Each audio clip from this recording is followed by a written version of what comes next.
Реално, ретко кој ќе остане со, ние велиме со јак желудник, народски кажано, или без да почувствува никакви тегоби во ситуација кога реално претеруваме и во ситуација кога особено се исхрануваме обилно и што е уште полошо до касно.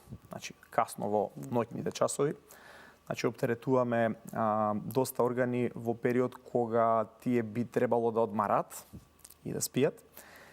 А од друга страна, внесуваме соодветни продукти, материи, алкохол, прекумерно пушење и така натака, кои што масна храна, кои што дополнително уште повеќе и повеќе од што е потребно го активираат лачењето на желудочна киселина.